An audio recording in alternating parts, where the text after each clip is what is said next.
So, the final piece of the African American civil rights movement was the Civil Rights Act that was signed in 1964. It was a pivotal piece of American history, and Americans emerged from the trauma of President Kennedy's assassination from the status quo that seemed to be shifting on every front, like the social, political, and cultural. So the Congress had passed various civil rights bills for almost a century before the Civil Rights Act of 1964. So we're going to take a look back at how history made all of this possible. All the bills that aimed to articulate and guarantee rights that were outlined in the 14th and 15th Amendments to the Constitution.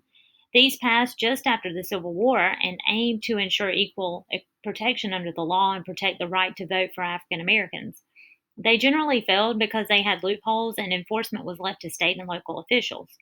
After the federal government abandoned the South in 1877, many of the states all over the country passed explicitly segregationist laws. In 1896, the U.S. Supreme Court held up these laws in its Plessy versus Ferguson decision. For decades, millions of African Americans were denied their basic civil rights. Following World War II, Congress passed bills desegregating the military and interstate transportation. In 1954, the Supreme Court's unanimous Brown versus Board of Education decision overturned segregation in public schools. The much publicized Montgomery bus boycott in Alabama launched Martin Luther King Jr. to national prominence, and the use of federal troops to desegregate Little Rock Central High School in 1957 demonstrated a revival of federal interest in civil rights. So all the things that took place during the civil rights movement so far that you've already learned about, the Brown versus Board of Education, the Montgomery bus boycott, and the Little Rock. And then again, the next thing that happened to continue with this movement, which was in the early 1960s, the Council of Racial Equality and the Student Nonviolent Coordinating Committee organized hundreds of sit-ins and other direct actions. The photos revealing inequality and violence flooded the news media. In a televised address on June 11, 1963, President John F. Kennedy Jr. proposed a new and more explicit civil rights bill.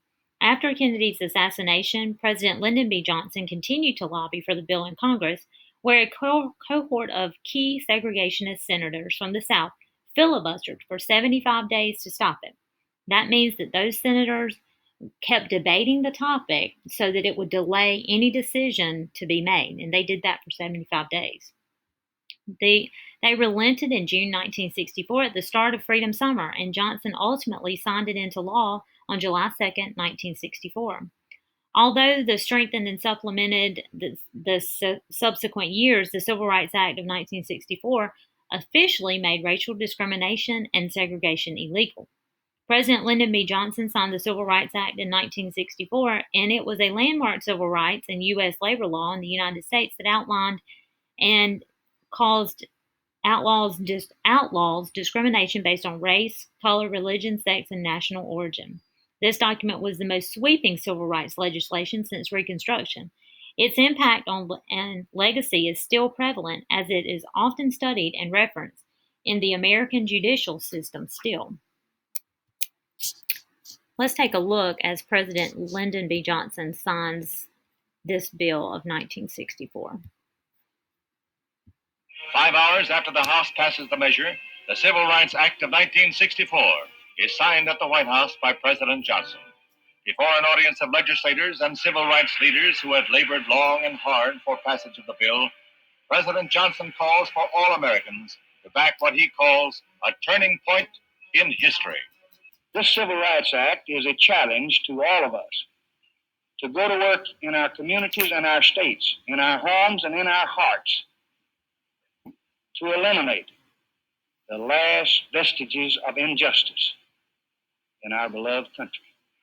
There's warm applause from members of both parties as the president sets to work. It is work. He uses nearly 100 pens to affix his signature and date. Souvenirs go to Republican leader Everett Dirksen and Democratic whip Hubert Humphrey. The president seems to have mastered the art of just touching each pen to the paper. The integration leader, Martin Luther King, receives his pen, a gift he said he would cherish. The Department of Justice will enforce the law if necessary, and G-Man Chief J. Edgar Hoover is present. Another group of pens is reserved for the Kennedys. and the Attorney General is entrusted with a half dozen. Now, in this summer of 1964, the Civil Rights Bill is the law of the land. In the words of the President, it restricts no one's freedom so long as he respects the rights of others. So it was a long time coming for that bill to be passed, but eventually, after all of the things that you've already learned about over the last several weeks, this bill was passed for African Americans.